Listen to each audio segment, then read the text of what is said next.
My goal in helping support my clients and any of the listeners who are entrepreneurs is to help them facilitate getting the highest value exit that they can. Can you talk about some of the steps in the process of what it looks like when someone is getting ready to exit their business? What is the role of an advisor, of a broker, in helping a business get their business ready and get it listed?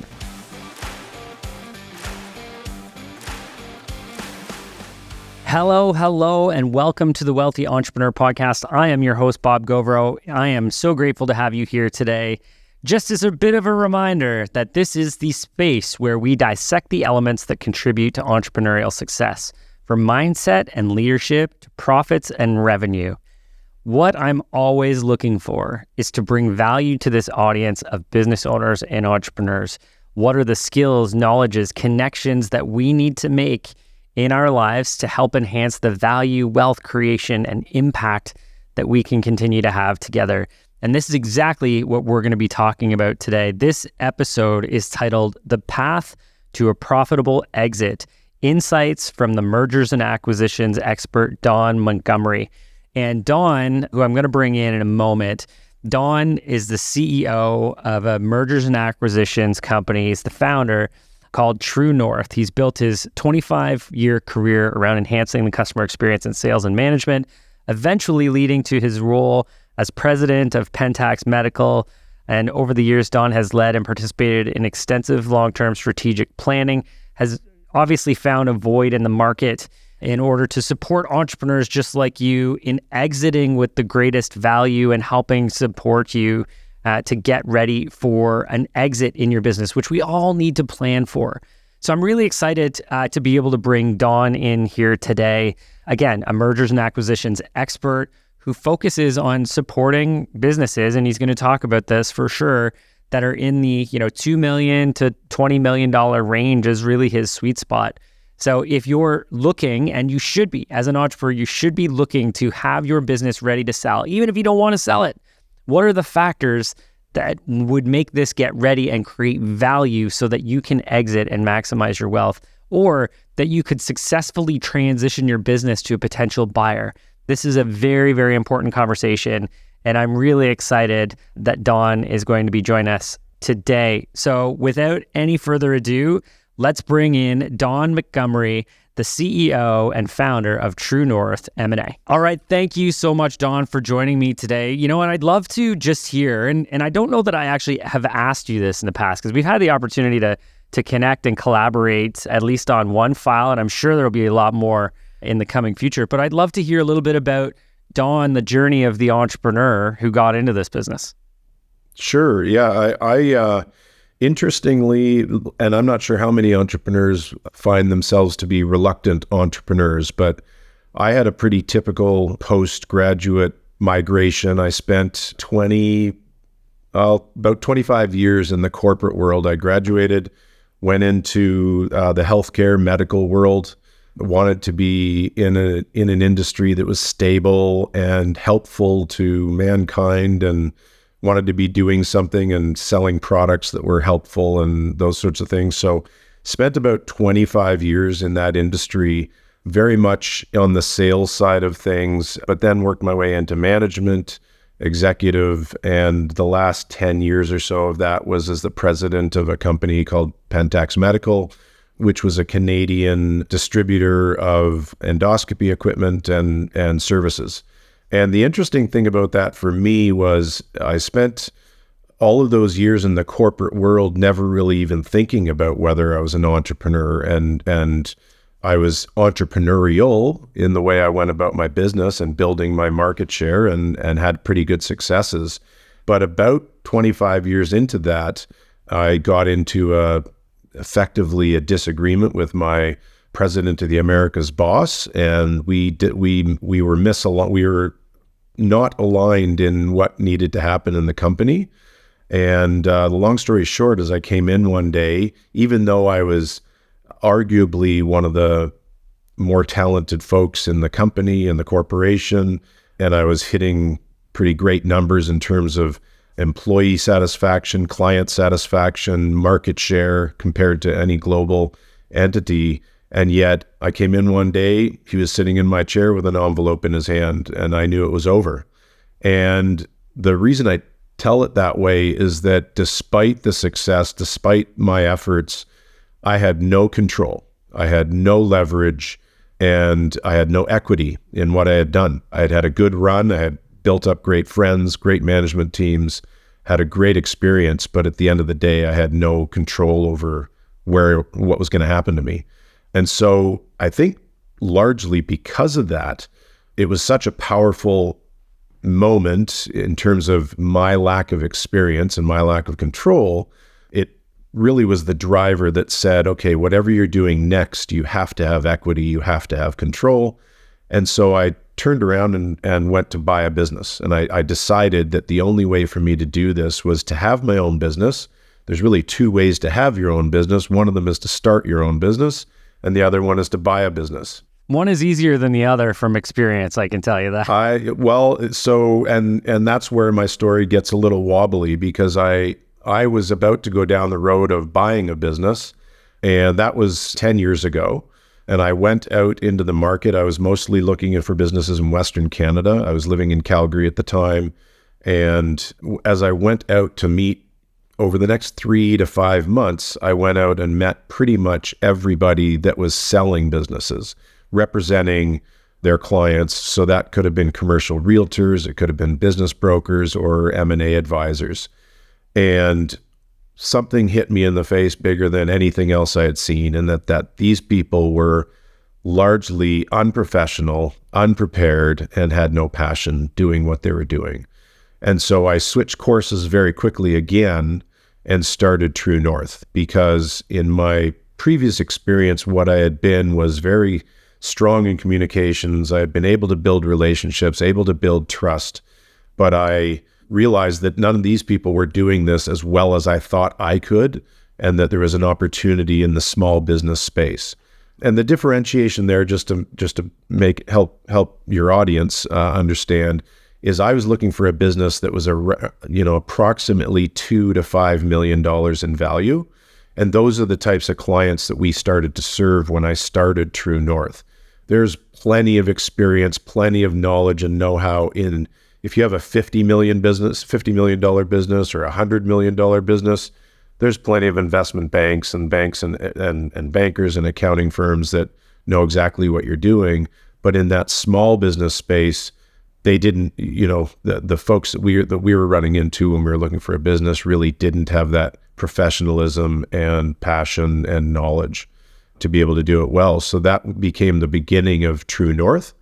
We started, as I said, 10 years ago, selling businesses that were approximately $2 to $5 million in value. And we've grown that today. We've moved up market after skinning our knees and helping folks in all kinds of businesses and sizes. We've learned now how to find better quality businesses. Now we are more particular in terms of the fit. We don't profess to be a great fit for everybody, and we don't think everybody should think we're a great fit for them. It's a tumultuous journey, so it's you really need to have a good fit and a good partner. Yeah, I love that. And you know what? Every good business starts with a void in the market. And I can agree, it's interesting because the way that we connected, I was essentially looking for the same thing. I was, not necessarily for me, but for my clients, who I just feel like there's a lot of people. Statistics would tell us that there's a lot of people that are going to be exiting in the next 10 years. And I was looking to say, who is the partner that we can bring in that can help support those clients in this space? Because it was actually hard to find, Don. So I can appreciate that this all started on the idea that there was no one there and no one supporting this market. So yeah, and to this day, we've, as I said, I could write a book now on the number of stories on some fantastic successes and accomplishments and great journeys and friends that we've developed along the way, and some horror stories and bad decisions that we've made in terms of that fit and understanding a business or understanding. So definitely been a journey, but I think we're creating some pretty great finishes now. Yeah, and I know you guys are expanding pretty heavily as well, because I know I believe that everything started out west. It's kind of moved across Canada a little bit as well, expanding markets. What's your plan with the company overall? Well, so the goal since the beginning was to really provide a high level of service to that small business owner.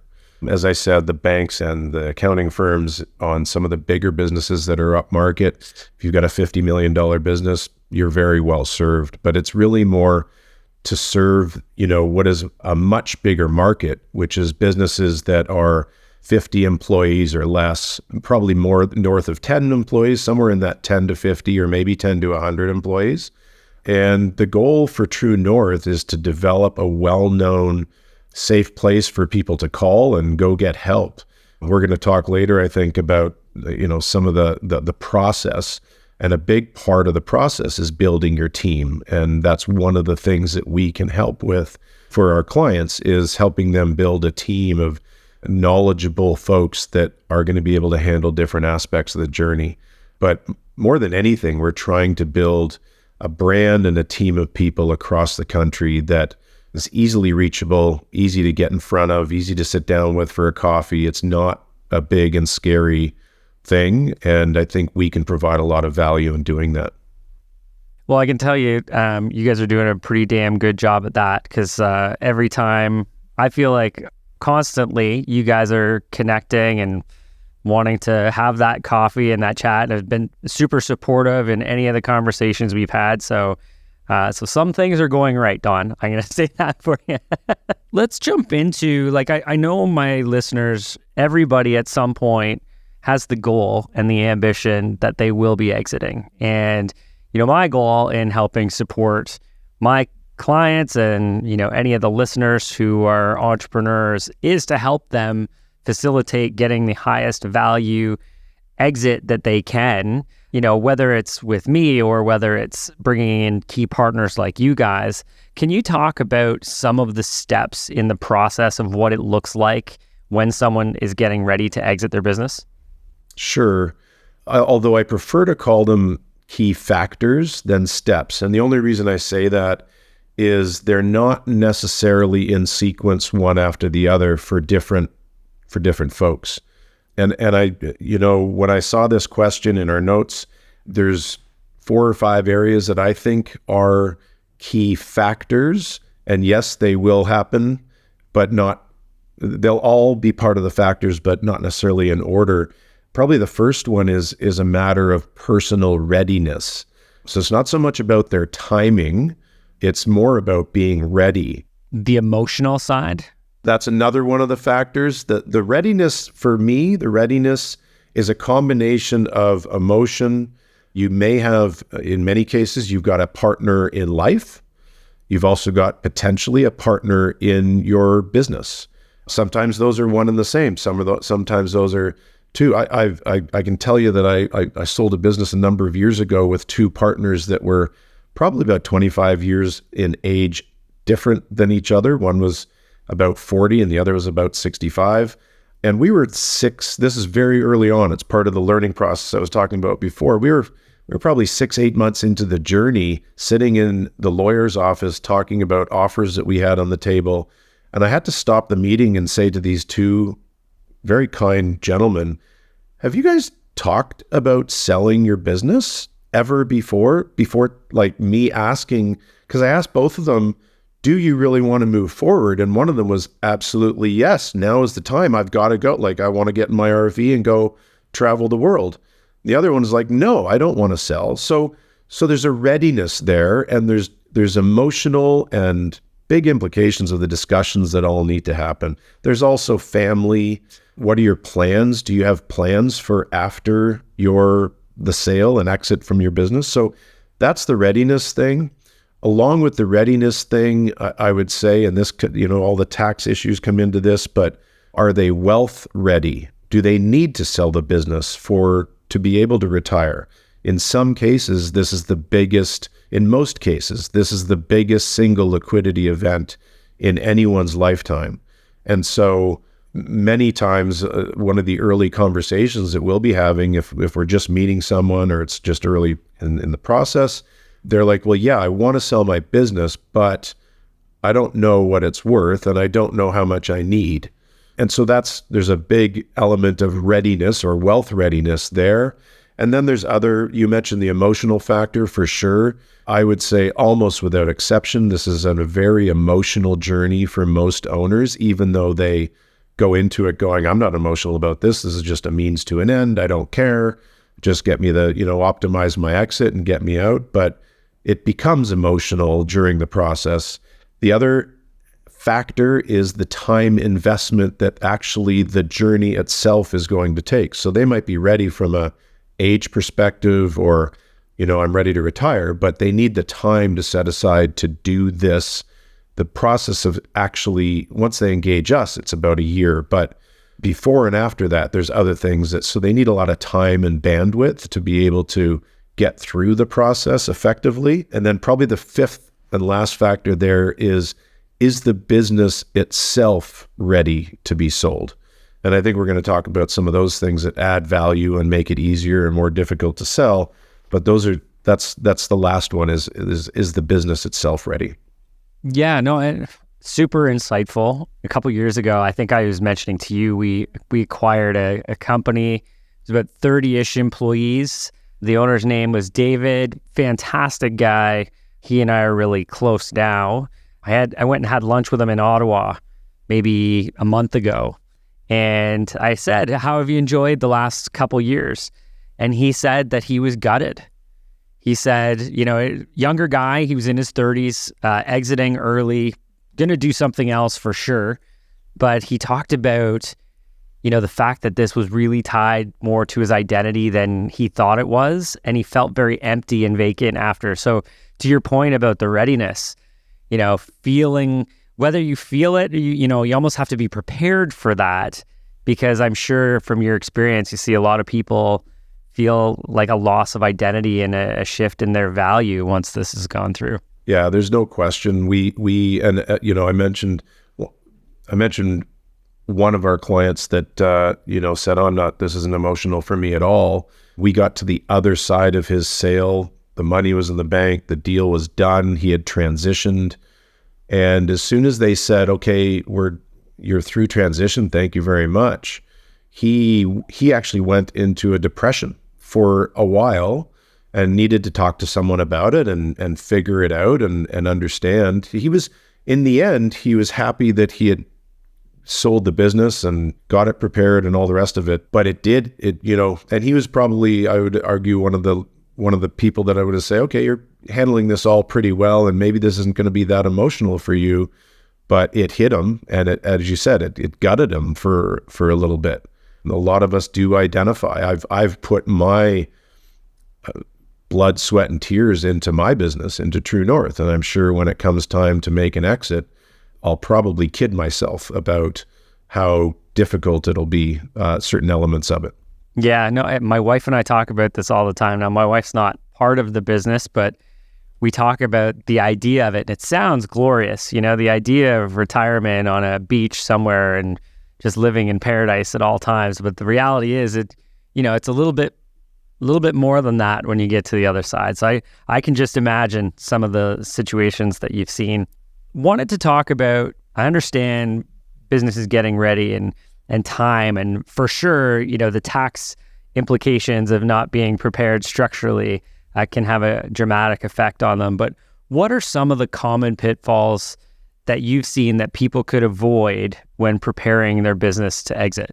Common pitfalls. So I think, and this probably sounds pretty self-serving, but most people do, or a lot of people do, a great job of running their business. They started either, painting houses and developed a painting business, or they started as a truck driver driving one truck, and they built a great business over time based on their knowledge base of what they knew how to do and doing it well.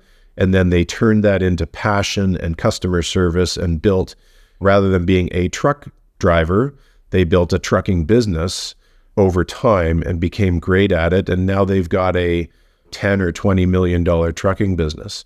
And they did that slowly over time out of their experience. But when it comes time to exit and to sell, I think the biggest pitfall is not knowing what you don't know.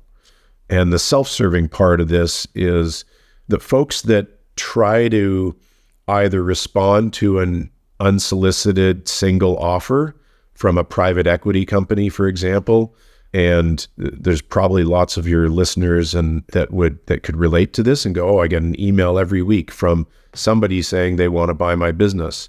In many cases, those are sophisticated, knowledgeable buyers that are hoping that that business owner responds and says, okay, well, I'll talk to you about selling my business. One of the most important things that a good M&A advisor will do for our clients is create what we call a multiple buyer scenario. And the reason that that's the most important thing we do is it's really the proof that we've done everything well, and we've created now a situation where we have 8 or 10 or 15 or 20 buyers for your business, all submitting offers at the same time. And so if you take those two scenarios, one of the single buyer on the other end of the phone saying, I want to buy your business, versus the scenario where we go in proactively and manage the process, and now we have a dozen buyers that want to buy your business. Most business owners would go, okay, I want to be that. That's what I want to do. I need multiple buyers. I want multiple offers. I want to choose and get the best price and the best fit and the best terms. And yet many of them will respond to that single offer and go, oh, this is pretty exciting. I've got somebody that wants to buy my business. The problem is they have no control. They have no leverage. They don't know what they're doing most of the time. And the person on the other end of that offer knows exactly what they're doing to maneuver you into a way and tell you that your business is wonderful and tell you that it's not quite worth 12 million, it's only worth 8 million, and here's why. And you have nothing else to base anything on. So I went a little off topic there, but not knowing what you don't know is a big pitfall. The other pitfall, and it's kind of in the same tier really, is going to market or taking your business to market by yourself. You've never sold a business before. You don't know the process. You don't know the materials, all of the different things that you need to know to get it done right. And you're likely not going to come out of that process with the optimal result. I was thinking about an analogy because one of your questions was, what's the value of the team? And the reality is, Robert, if you and I said next year, let's go climb Everest. I don't know if you've ever done that before. I certainly haven't. And yet, if we were going to decide, let's go do that together, the first thing that we would probably do is look for somebody with experience that knows what they're doing, knows the journey, knows the equipment, knows the people, knows the costs. Has maybe walked the trail once or twice, knows where the bears are. Exactly. Right. So that's probably the biggest pitfall that we see is people either just responding to an unsolicited offer and going down that road, or trying to just take on the journey and climb Everest by themselves. And we all, unfortunately, we know how that ends for some people, even with the best of teams. Yeah, it's interesting. I can tell you, as many business owners, as their business continues to grow and they continue to build it, you do start getting those unsolicited offers more frequently. I know for myself, I had an interesting one come in a couple of weeks ago where they said, oh, we'll give you 12 times earnings. I was like, how the hell are you coming up with 12 times earnings? But it sounds intriguing. And to your point, Don, they sucked me in, and, at least that we were going to have a conversation about it. One, I wanted a benchmark for perspective. I'm not ready to go anywhere just yet, but it was interesting when you start getting a little bit of interest, you go, okay, well, let's check this out. So you're right. Sophisticated buyers who are knowing exactly what they're doing, getting in a potential very marketable business into a situation where they've got all the control. Yeah. Yeah. I spoke to somebody in the insurance space not too long ago. They had exactly the same thing we were just talking about. Somebody called them and said, we're offering somewhere in the ballpark of 5 to 6 times earnings.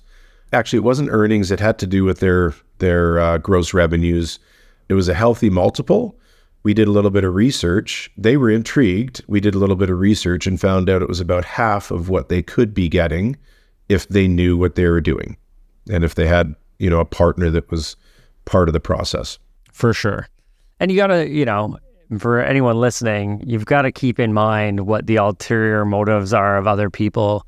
Like there might be somebody, I would say for my ideal exit, there's going to be a buyer who values my business more than it's worth, because it's worth more to them than it is probably to me, where they've got the opportunity and they really want it because maybe 5 times earnings, they can turn it into 10 times earnings overnight because of the opportunity they have on their table. But it's certainly fascinating to even go through this process with some of the clients. So obviously you and your team are a key advisor. You are the Sherpa who's gone up the mountain, who's seen it, who's done it, has seen the pros, the cons. What is the role of an advisor, of a broker, in helping a business get their business ready and get it listed? Yeah, so that's a great question. And I would go back, I'd use that analogy of the climbing Everest, right? There's a lot of people and players along the way that are going to do different things. In the M&A world, when we're actually presenting to some of our clients, we have a circle with the client in the middle, and we're almost like a life boy, or we surround the client. And depending on which trajectory, if it's a tax question, if it's a value enhancement issue, we are really the guide or the knowledgeable expert that can recommend a business coach, a value enhancement consultant at different points. And by the way, some people say, when's the right time to get connected to an advisor? The answer is as soon as you think of it. It's never too early, because even if somebody contacts us and says, I'm thinking about selling my business 5 years from now, we can start working with them now to put them in touch with a business consultant or a coach to help them build value into their business, so that when we go to sell their business might be worth 2 or 3 times more in terms of a multiple of their earnings. But along the way, there's going to be tax advice that we can point them in the right direction of a tax lawyer, tax accountant, make sure they qualify for things like lifetime capital gains exemptions and family trusts where appropriate. All of the different all the different pieces along the way, we're able to help them navigate and figure out the best way to use. And in some cases, we can help them save a lot of money too. There are law firms out there that will charge 2 or 3 times what it should cost to sell your business. We know the appropriate amounts, and because we're alongside, they tend to keep their pencils sharp and be more within reason than knowing they're talking to somebody that's never sold their business before. So why wouldn't it cost $200,000 from a legal perspective to do that? We know that's too much. And so that's because we do it all the time.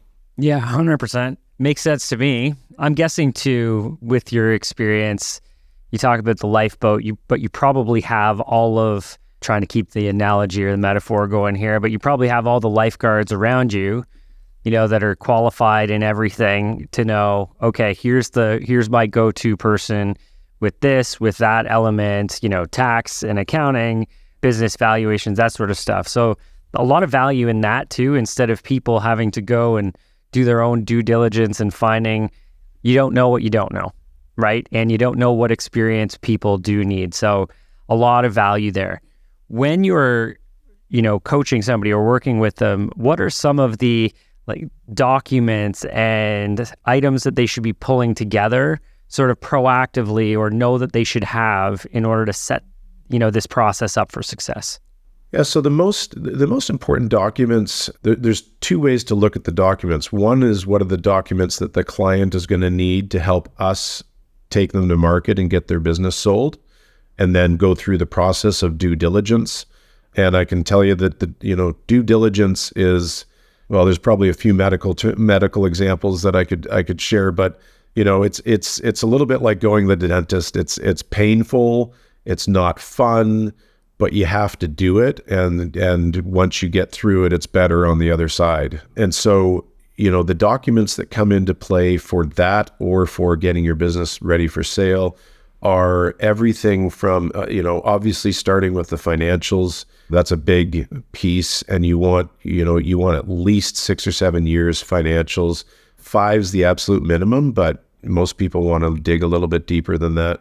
And even on the financials, as you're preparing to go to market, if you're thinking in the next couple of years, something you could help your clients understand better, the value of review engagement financials versus just notice to reader or consolidate. I can't remember the new term that's being used now. That Compilation financials. Thank you.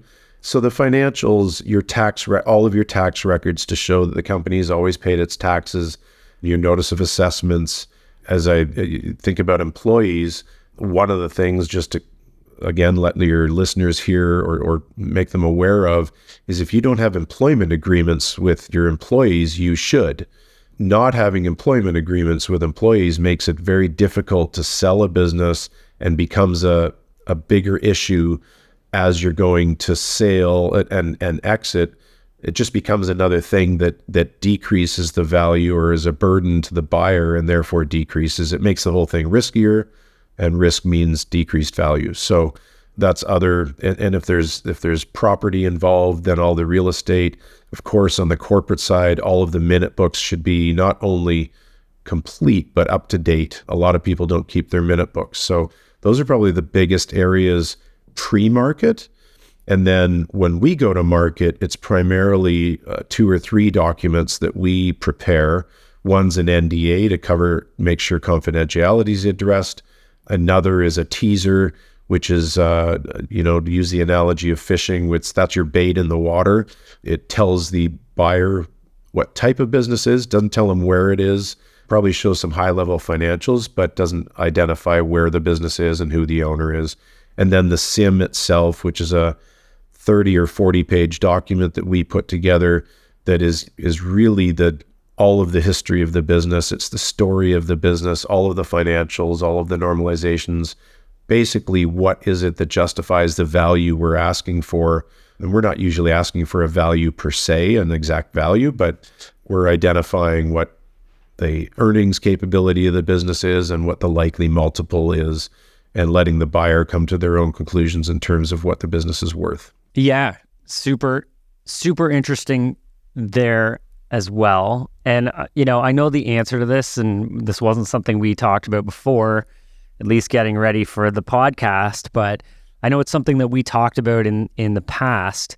When you think of being a broker and looking for a broker that can help support you, you talked about the multiple buyer experience is really the one that you're trying to create for somebody who's selling. It's hard to believe when someone is thinking of selling their business that there's a market out there with multiple buyers just waiting for them. With someone like you and with True North, how do you, not that I want you to reveal your secret sauce, but what is it that allows you guys to find multiple buyers? And I know the answer because we've chatted about it and I think it's super valuable, but what allows you to come to the market and, bring this new business on there and bring all these prospective buyers? How does that work? First thing that anybody would have to understand is that there's really 3 types of buyers out there. Most people have heard about the private equity world, and depending on the size of the business, private equity are looking for businesses that are doing about $2 million in EBITDA or earnings a year and higher. So sometimes a business won't necessarily qualify for private equity, although they may qualify as what private equity calls a bolt-on. If they're an HVAC company today and they're doing about $1 million in EBITDA, for example, that might be a great bolt-on opportunity for a company. And you're in Peterborough, Bob, and just imagine a private equity company's bought a large HVAC enterprise in the Toronto area, and now they're looking for bolt-ons in Peterborough and Kingston and that sort of thing. So size does not necessarily play into that, and so private equity is definitely one group of buyers. The second group of buyers, which is our primary group of buyers, would be strategics. So again, using the HVAC example, an HVAC company that's got a business in Peterborough we would be going and looking and using, we have several tools that we use, several software tools and applications that we're able to put together lists of Ontario HVAC companies, Canadian HVAC companies, and we'd be looking for companies that have synergies with the company, our client. You mentioned before that somebody contacted you and said, that they would make an offer at a certain multiple, and that's probably somebody that's rolling up accounting enterprises. And so because of the networks that we're a part of, because of the associations we're a part of, we know who the consolidators are. We're dealing with one right now in Ontario, actually, that's a North American roofing consolidator, and we're working with them to sell them an Ontario roofing company. And so that's all part of the expertise and the skill set that we bring to the table, but we also use tools to do it. But strategics is the second one. And then the third one are individuals and entrepreneurs. That there's an amazing trend in Canada of folks like myself 10 years ago, where either something happened in the corporate world to them, or they've discovered in the corporate world that that's not getting them what they want, whether it's fulfillment or net worth or control. And so there's thousands of people out there in our buyer database that we know of that are looking for businesses in Toronto or businesses in Calgary or businesses anywhere in Canada because they just want to get out of the corporate world and buy someone's business, much like I was trying to do 10 years ago. So that's part of the art and the skill of what we bring to the table when we do it.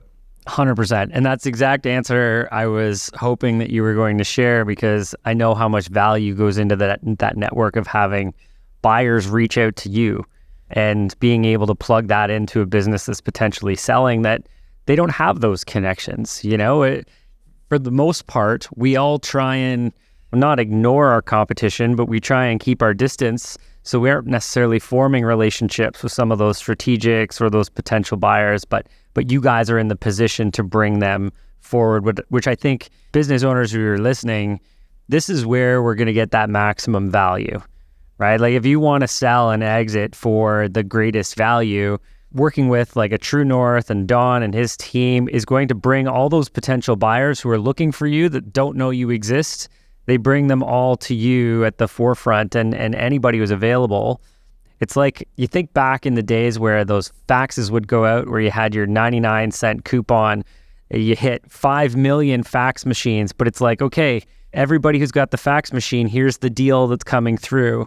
Anybody who wants that is going to buy it immediately. That's why it works so well. This is, similar situation for a business selling. These guys have the network to be able to put your business in front of the right buyers that fit your qualifications too. Like I know a lot of businesses go, it's not all about the money. I want to make sure that my clients are taken care of and my team's taken care of. So if there's somebody who's coming in who is, a bit of a bully or, has bad intentions, we would take less money to make sure that it's the right fit and that everybody's taken care of. And those are things that Don and his team help with as well. So anyway, nothing but positivity being sent your way, Don, for all the great work that you guys do.